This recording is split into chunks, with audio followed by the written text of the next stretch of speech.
HSC 26 এবং 27 ব্যাচদের বলতেছি ভাইয়া, তোমরা যারা এই ইংলিশ গ্রামার নিয়ে প্যারা খাচ্ছ, দেখো আমি তোমাদের একটু সিম্পল জিনিস দেখাই, তোমরা খেয়াল করতে পারতেছো এখানে কি লেখা ভাইয়া, যে সিম্পল কমপ্লেক্স কম্পাউন্ডের টাইপ।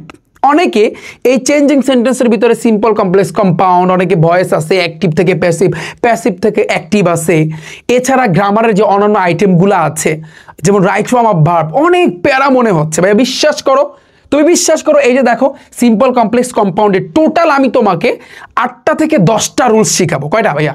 8টা থেকে 10টা রুলস বা টাইপ তুমি বলতে পারো, টাইপ শিখাবো।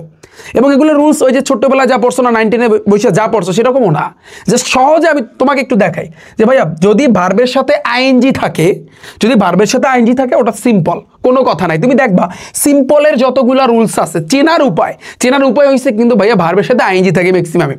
এবার আসি কমপ্লেক্স চেনার উপায় কি, হোয়েন অথবা অ্যাজ অথবা সিন্স থাকে, অথবা দো অল দো থাকে, সো দ্যাট থাকে, এগুলো যদি থাকে তার মানে তোমার হয়েছে কমপ্লেক্স, অথবা রিলেটিভ প্রোনাউন থাকতে পারে।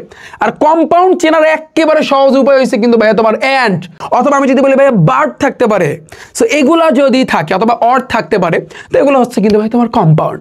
এখন তুমি যদি এগুলা চিনতে পারো, আর আমার বেশি না, যদি 8 থেকে 10টা নিয়ম পড়বা, কিরকম আমি এইভাবে লিখে দিচ্ছি দেখো। এই ক্লাসটা অলরেডি কিন্তু আমি আমার ইভিআই ইংলিশ বাংলা আইসিটি প্রাইভেট ব্যাচে কিন্তু করাইছি। দেখো ভার্বের সাথে আইএনজি থাকলে যদি সিম্পলে থাকে, তুমি তো চিন্তা গেছো যে ভাইয়া ওই সেন্টেন্সটা সিম্পল, ওটাকে যদি তোমাকে কমপ্লেক্সে নিতে পারলে কোনো কথা নাই ভাইয়া, ফার্স্টে তুমি একটা হোয়েন অথবা অ্যাজ অথবা সিন লাগাই দেবা, বাকি অংশ শেষ। ওপেন চ্যালেঞ্জ ভাইয়া, তোমাকে আমি এগুলো শিখাবো, বেশি না 8 থেকে 10টা তোমাকে আমি দাগাই দেবো।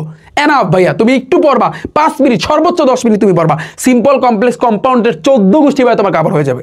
তুমি প্যারা খাচ্ছ ভাইয়া, এই যে সুপারলেটিভ, পজিটিভ, কম্পারেটিভ ভাইয়া একটা, এই যে দেখো আমি একটু তোমাকে দেখাই, যে এই যে আমি কিছুক্ষণ আগে অলরেডি এই ক্লাসটা কিন্তু আমি নিয়েছি, যে সহজে তোমার আগে বুঝতে হবে ভাই তুমি সুপারলেটিভ মানে পজিটিভটা কেমনে তুমি চিনবা, কি থাকলে তুমি চিনবা পজিটিভ, কি থাকলে তুমি চিনবা কম্পারেটিভ, কি থাকলে সুপারলেটিভ।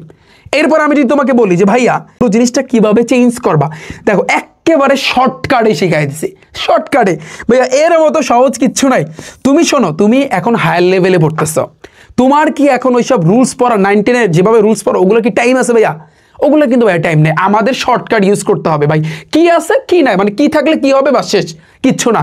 তো আমি ইংরেজি গ্রামারে already right form of verb কিন্তু ক্লাস আমি নিয়েছি, আজকে আমি কিন্তু নিলাম ভাইয়া এই চেঞ্জিং সেন্টেন্স, আগামীকালকে আমি কমপ্লিটিং সেন্টেন্স, তারপর মডিফায়ার আসবে, সাবজেক্ট প্রিফিক্স আসবে, পাঞ্চুয়েশন আসবে, এছাড়াও আর্টিকেল, যে কঠিন যে আইটেমগুলো শর্টকাটে ভাইয়া শিখাই দেবো, কারণ রিফাত ভাই সবসময় শর্টকাটে পড়ায়। বিআই ইংলিশ বাংলা আইসিটি, তুমি আমার ওয়েবসাইটে যাও rifatacademy.com যাও, তাহলে দেখতে পারবা যে ভাইয়া তোমাদের জন্য বিগ ভাইয়া ডিসকাউন্টটা কিন্তু এখনো চলতেছে।